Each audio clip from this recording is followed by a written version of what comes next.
سچ کی برکت۔ شیخ عبدالقادر جیلانی انہیں غوث اعظم بھی کہتے ہیں۔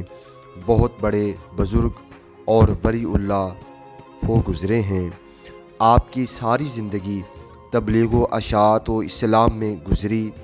بے شمار لوگوں نے آپ سے روحانی فیض حاصل کیا۔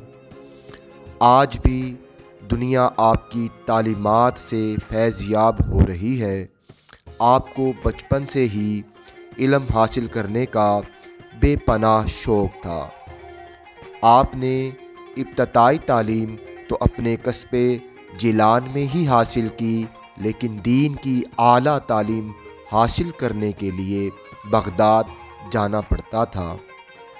اس زمانے میں گاڑیاں اور موٹر کاریں نہ تھیں، اس لیے لوگ قافلوں کی صورت میں پیدل سفر کرتے تھے۔ چنانچہ آپ کی والدہ نے آپ کو بھی بغداد جانے والے ایک قافلے کے ہمراہ روانہ کر دیا۔ سفر پہ روانہ ہونے سے پہلے آپ کی والدہ نے آپ کو کچھ خوراک اور 40 اشرفیاں گزر اوقات کے لیے دیں۔ آپ کی والدہ نے یہ اشرفیاں آپ کی قمیض کی تہہ میں سی دیں تاکہ محفوظ رہیں، اور چلتے وقت آپ کو خاص طور پر یہ نصیحت کی کہ بیٹا ہمیشہ سچ بولنا اور جھوٹ کے قریب نہ جانا۔ آپ نے ماں کی اس نصیحت کو غور سے سنا اور سفر پہ روانہ ہو گئے۔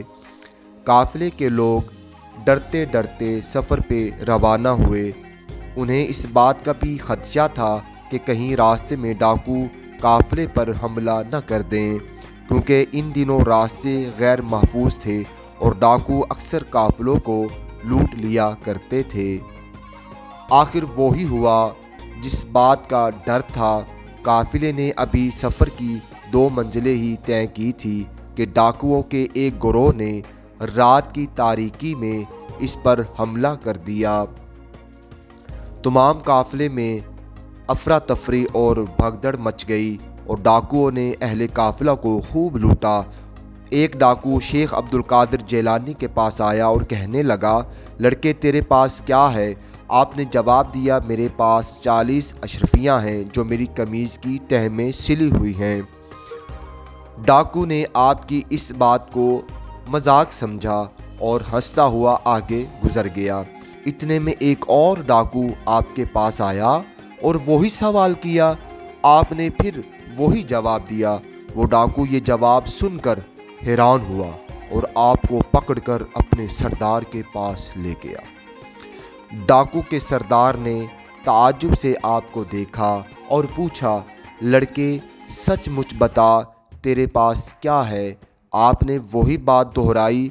آپ کی یہ بات سن کر سردار کی حیرت کی انتہا نہ رہی۔ آپ نے اپنی قمیض کی تہہ کو کھولا تو پورے 40 اشرفیاں زمین پر گر پڑیں۔ اشرفیاں دیکھ کر سردار کی آنکھیں حیرت سے کھلی کی کھلی رہ گئیں۔ اس نے آپ سے مخاطب ہو کر کہا، لڑکے تو نے سچ بول کر اپنا راز کیوں فاش کر دیا، حالانکہ تو آسانی سے اپنی اشرفیاں بچا سکتا تھا؟ آپ نے جواب دیا، میری ماں نے مجھے نصیحت کی تھی کہ بیٹا ہمیشہ سچ بولنا۔ میں نے اپنی ماں کی نصیحت پر عمل کیا ہے۔ آپ کا یہ جواب سن کر سردار اس قدر متاثر ہوا کہ بے ساختہ اس کی آنکھوں میں آنسو آ گئے۔ وہ سوچنے لگا کہ ایک طرف یہ لڑکا ہے جسے اپنی ماں کی نصیحت کا اس قدر خیال ہے، اور دوسری طرف میں ہوں کہ اپنے مالک حقیقی کے احکام سے غافل ہو کر بے گناہ لوگوں کو لوٹتا ہوں۔ اس کے دل سے غفلت کا پردہ دور ہو گیا۔ اس نے توبہ کر لی اور قافلے کا لوٹا ہوا مال واپس کر دیا۔ اس طرح آپ کی سچائی کی بدولت ڈاکوؤں کی اصلاح ہو گئی اور وہ نیکی اور پرہیزگاری کی زندگی گزارنے لگے۔ اللہ ہم سب کو سچ بولنے کی توفیق عطا فرمائے۔